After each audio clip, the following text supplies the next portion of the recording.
अब होगा न्याय। जी, बिल्कुल न्याय होगा, बिल्कुल इंसाफ होगा। और क्यों?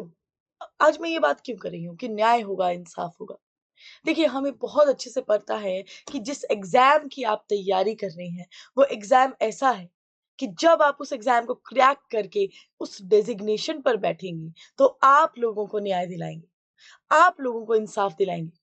लेकिन जनाब, वो एग्ज़ाम क्रैक करने के लिए आपकी तैयारी ऐसी होनी चाहिए कि आप अपनी तैयारी में जी-जान लगा दीजिए। और उसी तैयारी को बूस्ट अप कौन करवा रहा है? उसी तैयारी में हमेशा आपके साथ है study IQ. Study IQ judiciary के लिए आपके लिए प्रॉपर कोर्स लेकर आया है, एक ऐसा प्लेटफ़ॉर्म लेकर आया है जिसमें आपको जो भी जज बनने के लिए एक-एक चीज़ आपको प्रोवाइड की जाएगी। आई विल टेल यू कि आपको क्या-क्या प्रोवाइड किया जाएगा। आज हम बात कर रहे हैं अब होगा न्याय, इसके बारे में। और ये क्या है? ये हमारी एक सीरीज़ चल रही है जिसमें हम उन टॉपिक्स के बारे में बात करेंगे जो आपके एग्ज़ाम्स के लिए बहुत ही ज़्यादा इम्पोर्टेंट है। ठीक है? तो हम आज जो है वो किसके बारे में बात करने जा रहे हैं? आज का हमारा टॉपिक है जजमेंट, डिक्री और ऑर्डर। ये एक ऐसा टॉपिक है जिसमें बच्चों को बहुत ज़्यादा कन्फ्यूज़न रहती है। हम बात करें इन तीनों की तो ये कहाँ पर दिए गए हैं? सिविल प्रोसीजर कोड सीपीसी 1908 की बात है। तो देखिए, ऐसा है कि ये जो टॉपिक है, मैंने ये आपको बता दिया कि सिविल प्रोसीजर कोड में जजमेंट, ऑर्डर, डिक्री दिया गया है। अब नॉर्मल अगर हम देखें तो बच्चों को इस टॉपिक पे बहुत ही ज़्यादा कन्फ्यूज़न रहती है। और वो कन्फ्यूज़न क्यों होती है? बिकॉज़ जजमेंट, नाम से ही देखिए, जजमेंट और ऑर्डर ये तो बिल्कुल सेम लगते हैं बच्चों को कि ये तो सेम ही होगा, इसमें क्या डिफ़रेंस आ गया? लेकिन जनाब, आप क्या पढ़ रहे हैं? लॉ पढ़ रहे हैं, ठीक है? तो लॉ में कोई भी चीज़ें बहुत सिंपल तरीके से नहीं होती। डिफ़रेंस आता है चीज़ों में और वही डिफ़रेंस आज आपका बिल्कुल क्लियर होगा, ये जो डिफ़रेंस है। ठीक है? उससे पहले I want to tell you कि if you want to connect with me through any social media platform तो आप कनेक्ट कर सकते हैं। इंस्टा, टेलीग्राम, लिंक्डइन के थ्रू आप कनेक्ट कर सकते हैं और पीडीएफ आपको टेलीग्राम चैनल पर ही मिलेगी। अब बात करते हैं जो मैं जुडिशरी के बारे में आपको बता रही थी कि आपको क्या बनना है। You want to become a जज गाइस, आपने सपना जो है वो बना लिया है कि मुझे जज बनना है। नहीं भी बनाया है तो अभी देर नहीं हुई। तैयारी कर रहे हैं या फिर अभी ग्रेजुएशन ही हम कर रहे हैं लॉ की, ठीक है? लेकिन अब आपको थोड़ा-सा माइंड में देखना पड़ेगा कि मुझे आगे बनना क्या है? और जज के बारे में अगर सोचें, हर एक बच्चा ना जब लॉ कॉलेज में आता है तो ये सपना लेकर ज़रूर आता है कि मुझे जज बनना है। तो जज बनना है, क्या चीज़ें हैं जज बनने के लिए? ऐसे ही तो नहीं बस सपने साकार हो जाते। सपने साकार करने के लिए बहुत ज़्यादा मेहनत करनी पड़ती है और वही मेहनत जो है वो आपको यहाँ दिखेगी स्टडी आईक्यू के कोर्स में। तो स्टडी आईक्यू आपको क्या दिला रहा है? आपको पूरा का पूरा एक कॉम्प्रिहेंसिव कोर्स है जिसमें मेजर मिनी एक्ट्स जो भी है, जो आपको पता है कि देखिए हमारे जुडिशरी के जो हैं वो स्टेट लेवल के एग्जाम्स होते हैं। हर स्टेट का अलग-अलग सब्जेक्ट्स। तो जो भी सब्जेक्ट्स हमारे आते हैं एक-एक स्टेट में, वो हमारा स्टडी आईक्यू आपको प्रोवाइड करवाएगा। मेजर एक्ट्स होंगे, माइनर एक्ट्स होंगे, सारे के सारे लोकल लॉज़ जो हैं वो कवर किए जाएँगे। करंट अफेयर्स की बात करूँ तो करंट अफेयर बहुत इंपॉर्टेंट हो जाते हैं और हमारे डॉक्टर गौरव सर जो करंट अफेयर करवाते हैं, वो आपके लिए प्रोवाइड किए जाएँगे। साथ ही में जो लोकल करंट अफेयर्स होते हैं, वो हमारी एक्सपर्ट फैकल्टीज़ के द्वारा प्रोवाइड किए जाएँगे। जजमेंट राइटिंग क्लासेस होंगी बिकॉज़ ज बच्चे क्या करते हैं, एक्ट्स कवर कर लेते हैं बट उनको ये नहीं पता होता कि जजमेंट्स किस तरह से लिखनी है। वो आपकी क्लासेस आपको प्रोवाइड की जाएँगी। लैंग्वेज क्लासेस होंगी।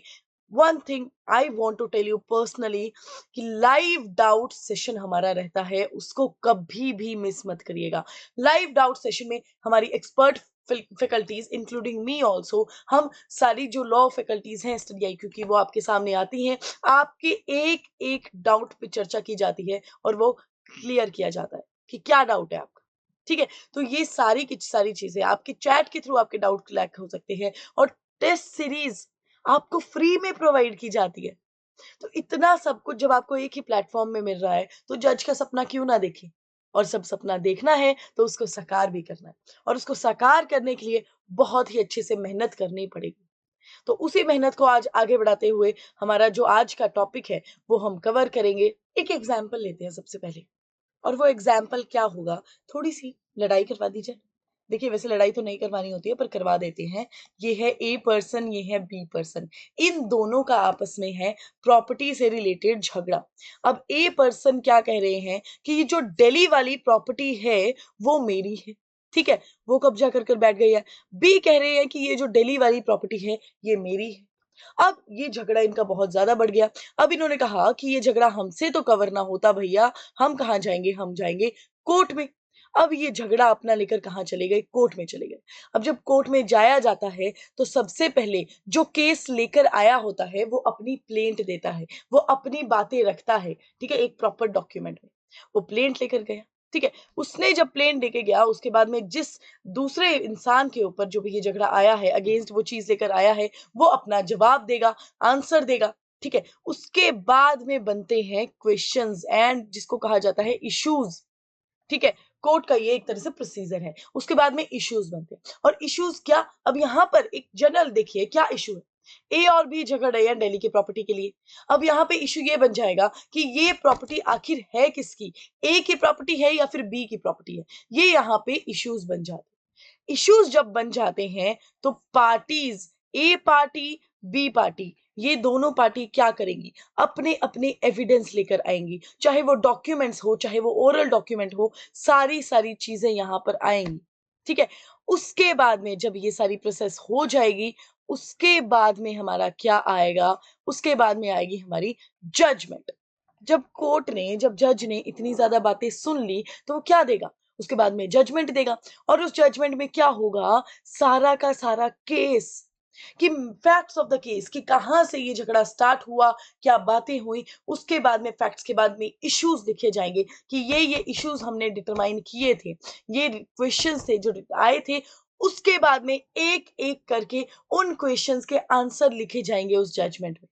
जो जज क्या करते हैं, जो जज ने पूरा केस सुनने के बाद एनालाइज किए हैं, उसके बाद में एंड में क्या होता है? रीजन आता है। उसके बाद में एंड में ये आता है कि मैं ये जो है, मैं ये निष्कर्ष निकालता हूं कि ये प्रॉपर्टी क्या है? बी की है। और क्यों है ये प्रॉपर्टी बी की? ये भी जजमेंट में लिखा जाएगा। तो ये हमारी क्या हो गई? जजमेंट हो गई। ठीक है, इतना समझ में आ गया। अब बात करें ऑर्डर की। अब देखिए जब केस चल रहा था तो बीच बीच में अब पार्टीज को बुलाया जाता था, तो कभी ए पार्टी को बुलाया, कभी बी पार्टी को बुलाया, कभी बी पार्टी के उन पर्सन को बुलाया जिस पे वो किसी पे रिलाई कर रही है। उन्होंने, बी पार्टी ने अपने एविडेंस में, मतलब अपने एग्जामिनेशन में एक सी पर्सन को बुलाया है। तो ऐसे क्या हुआ कि कोर्ट भी ऑर्डर दे रही है कि आप क्या कीजिए, सी पर्सन को बुलाइए, या फिर आप क्या कीजिए, डी पर्सन को बुलाइए, या आप क्या कीजिए, इस डॉक्यूमेंट को लेकर आइए। हर दिन कोर्ट में क्या होता है? बातें होती हैं और ऑर्डर दिए जाते हैं। जज ऑर्डर देता है कि आप क्या कीजिए, आज इस पर्सन को बुलाइए, आपको इस तारीख को आना पड़ेगा। ये सब क्या है? ये ऑर्डर्स है। और ऑर्डर ऐसा नहीं है कि एंड में दिया जाता है, ऑर्डर प्रोसीडिंग्स के साथ में भी चलता है, ठीक है?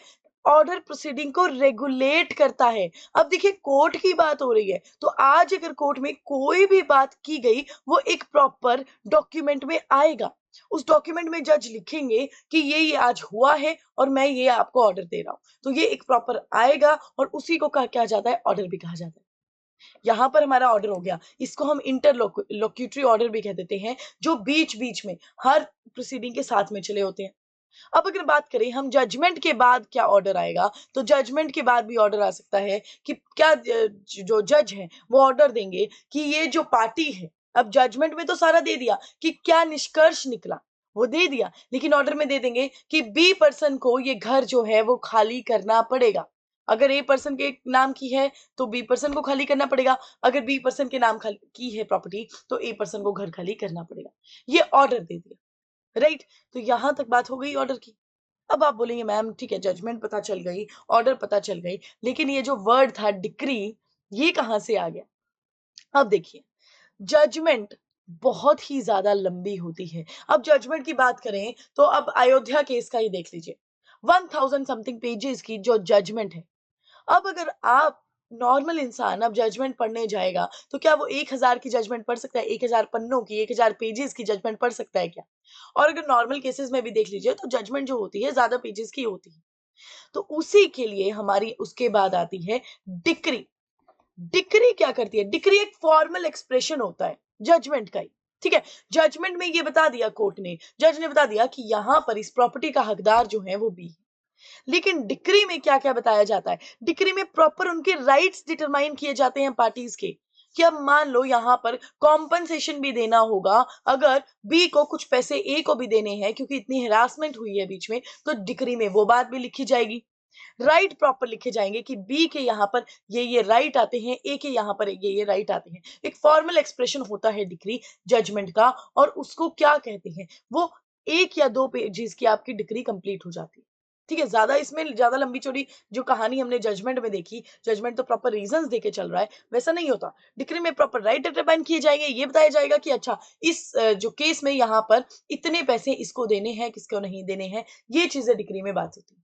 तो यही हमारा ऑर्डर जजमेंट डिग्री होता है। This is the difference between these two. और ये भी आपको मैंने बता दिया कि एक प्रॉपर सूट में, सूट क्या है, केस, इस सूट में कहां पर क्या क्या चीज लगती है और कैसे लगती है, ये हमने एक प्रॉपर ब्रीफ देख लिया। अब बात कर लेते हैं फर्स्ट ऑर्डर की। ऑर्डर किस कहां पर, सीपीसी के सेक्शन 2 क्लॉज 14 में दिया गया है। एक पर्टिकुलर डेफिनेशन दी गई है ऑर्डर की कि formal expression of any decision of the civil code which is not a decree, जो डिक्री नहीं है, formal expression of any decision, कोई भी डिसीजन सिविल कोड दे रहा है। अब सिविल कोड एंड में ही डिसीजन नहीं देता, बीच बीच में भी डिसाइड कर रहा है चीजों को। ठीक है, तो क्या होगा, तो यहां पर अब मान लो कि कई बार क्या होता है, ए और बी पर्सन का जैसे झगड़ा चल रहा है और बी पर्सन जो है उनको बार बार बुलाया जा रहा है कोर्ट में, लेकिन वो नहीं आ रहे, तो यहां पर उनको एक्स पार्टी डिक्लेयर कर दिया गया। कोर्ट की एंड चीज नहीं आई, ये नहीं डिसाइड हुआ कि प्रॉपर्टी किसके नाम है, लेकिन इनको एक्स पार्टी डिक्लेयर कर दिया गया। व्हाट इज एक्स पार्टी, कि अब बी के बिना भी सुनवाई हो सकती है, बी के बिना भी हम केस सुन लेंगे। ठीक है, तो क्या होगा, ये एक ऑर्डर आ गया। तो ऑर्डर रेगुलेट करता है प्रोसीडिंग्स को, ये एक प्रॉपर डिक्री नहीं होती है। ठीक है, अब बात करते हैं कि असेंशियल्स की। असेंशियल्स क्यों, अब आप बोलेंगे असेंशियल्स क्यों हम पढ़ रहे हैं, क्योंकि असेंशियल्स के बाद ही आपको इनके बारे में पता चलेगा कि ऑर्डर कैसे अलग हुआ, डिक्री कैसे अलग हुई और जजमेंट कैसे अलग हुआ। ये तो एग्जाम्पल तो हमने देख लिया एक प्रॉपर तरीके से, लेकिन कुछ एसेंशियल्स भी तो देखोगे ना आप बंधु। तो देखिए, it should be a formal expression of any decision return में होगा, ये आपका प्रॉपर एक डॉक्यूमेंट होगा, ये ऑर्डर है और ये लिखा जाएगा कि पर्टिकुलर कोर्ट में आज इस दिन ये चीज हुई। The formal expression should not be a decree, ये डिक्री नहीं होगा। The decision to be pronounced by a civil court, civil court एक प्रॉपर क्या करेगा, डिसीजन जो है वो ये सुनाएगा। ये हमारे जो एसेंशियल्स हो गए, ऑर्डर्स के हो गए। अब बात करते हैं जजमेंट की। जजमेंट हमारे सेक्शन 2 क्लॉज 9 में इसकी प्रॉपर डेफिनेशन दी गई है। तो क्या लिखा गया है, स्टेटमेंट गिवन बाय द जज on the grounds of a decree और ऑर्डर। ठीक है, कि ये पूरी की पूरा फैक्ट बताएगा। डिक्री में हमारा फॉर्मल एक्सप्रेशन बता दिया, राइट्स बता दिए, उसी के अकॉर्डिंगली जजमेंट में क्या आएगा, प्रॉपर चीजें आएंगी, प्रॉपर लिखी जाएंगी चीजें, रीजंस दिए जाएंगे। ठीक है, जजमेंट को तो टाइम लग जाता है आने में, क्योंकि मुझे क्या, अब जज है, आप अपने आप को जज मान लीजिए जनाब, आप जज है, अब आपको प्रॉपर रीजन देने हैं किसी भी चीज के लिए, तो वो क्या होती है, जजमेंट होती है। Judgement refers to the reasoning given by the court in order to support the reason. और इसके प्रोविजंस जो हैं वो हमारे order 20 of civil procedure code में दी गई। एसेंशियल्स की थोड़ा सा बात कर लीजिए, तो क्या है essentials, facts of the case लिखे जाएंगे कि इस दिन ए ने बी के साथ जब झगड़ा स्टार्ट किया तो कैसे स्टार्ट हुआ, ये पूरे फैक्ट्स आएंगे, एंड तक पूरी बातें आएंगी। पॉइंट ऑफ डिटर्मिनेशन, कौन से पॉइंट्स, मैंने आपको बताया कि इश्यूज बनते हैं हमारे केस में, कि झगड़ा है तो क्यों है, किसके नाम ये प्रॉपर्टी आएगी, ये सारे इश्यूज बनते हैं। उन्हीं इश्यूज को क्या करना है, डिटरमाइन करना है। ये हमारा क्या आ जाता है, ये हमारी जजमेंट में लिखा होता है। डिसीजन, क्या डिसीजन आया, क्वेश्चंस हमने देख लिए, उसके सॉल्यूशन मैंने आपको बता दिया, लेकिन उस सॉल्यूशन से कुछ तो एनालाइज करेगा जज।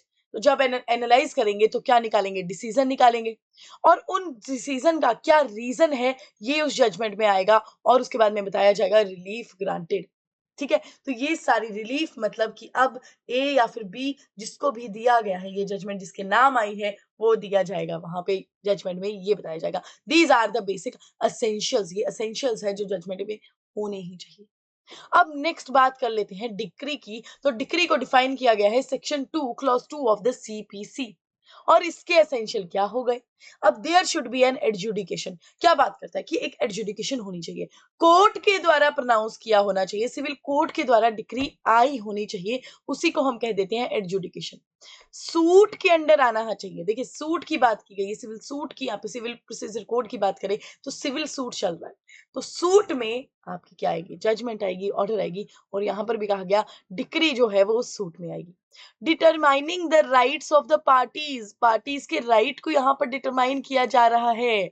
Determination must be conclusive in nature, conclusive होना चाहिए। मैंने बताया कि भाई ये तो 1-2 पेजेस की हो जाती है डिग्री, अब जब 1-2 पेजेस की होगी तो कंक्लूड ही करेंगे ना चीजों को कि इतने पैसे जो हैं वो ए या बी को देगा, या फिर अब तक जो 1 महीने तक क्या हो जाना चाहिए, बी को ये घर खाली करना चाहिए। तो इस चीज की बातें क्या होंगी, यहाँ पर कंक्लूसिव होंगी, और ये राइट्स जो लिखे गए हैं। There must be a formal expression, proper formal expression होगा, ऐसा थोड़ा ना कि बोल दिया बस, नहीं, एक प्रॉपर डॉक्यूमेंट में पर्टिकुलर लिखा जाएगा। और डिक्री क्या होती है? डिक्री एक तरीके से आपकी प्रॉपर्टी भी होती है। अब ये क्या हो गया एकदम से, ये डिक्री मतलब प्रॉपर्टी, ये क्या हो गया? ये मैम ये कहाँ से लेकर आई? ये क्या क्या क्या? अरे प्रॉपर्टी का मतलब देखो, अब यहाँ पर झगड़ा था ए बी का, ठीक है, अब मान लो बी के पास आ गई दिल्ली की प्रॉपर्टी, अभी लेकिन दिल्ली की प्रॉपर्टी के कागज बी के पास नहीं आए, ठीक है, अब उनके लिए क्योंकि समय लग गया, लेकिन जजमेंट आ गई, और जजमेंट में डिक्री आ गई, और डिक्री में ये लिख दिया गया कि ये जो प्रॉपर्टी है वो बी की है। अब अगर ये दिल्ली वाली प्रॉपर्टी बी को क्या करनी है, सी के नाम करनी है, तो बी क्या कर सकता है, ये डिक्री सी को दे सकता है कि देखो डिक्री आई है, जजमेंट ने बोला है, कोर्ट में बोला गया है, कोर्ट में बोला गया है और डिक्री आई है कि ये जो प्रॉपर्टी है वो मेरी है, ठीक है, तो ये कागजात देकर भी सी को ये ट्रांसफर कर सकता है। तो क्या हो गया, ये आपकी एक प्रॉपर्टी हो गई, ठीक है। तो इस तरह से डिक्री की बातें चलती हैं। तो आई होप आपको ये पूरा का पूरा सेशन अच्छा लगा होगा। हमने इस सेशन में आपके जो सपने के बारे में बात की है कि आपका जो सपना है किस तरह से साकार होगा, स्टडी आईक्यू का कोर्स है हमारा जुडिशरी का, वो किस तरह से आपके इस सपने को साकार करेगा। उसके बाद में हमारा बहुत ज्यादा important topic judgement order decree, इसका हमने डिफरेंस देखा, किस तरह से ये बातें चलती हैं वो सब हमने देखी, इस सेशन में कवर की, राइट। तो आई होप आपको ये सेशन अच्छा लगा होगा, जो हमने समझा है वो आपको समझ में आ गया होगा। Again I am telling you, if you have any doubt, any query related to law, please tell us, we are here for you। जज बनना है, पूरी तैयारी के साथ आपको जज का एग्जाम भरने भेजेंगे, ठीक है, ऐसे ही नहीं भेज देंगे आपको, ठीक है, तो पूरी तैयारी आपके साथ यहाँ पर होगी, ठीक है। तो नेक्स्ट सेशन में नेक्स्ट टॉपिक के बारे में बात करेंगे। अब न्याय तो जरूर होगा। Thank you so much guys, please अपना ध्यान रखिएगा, मेजरली अपनी हेल्थ का ध्यान रखिएगा। Thank you.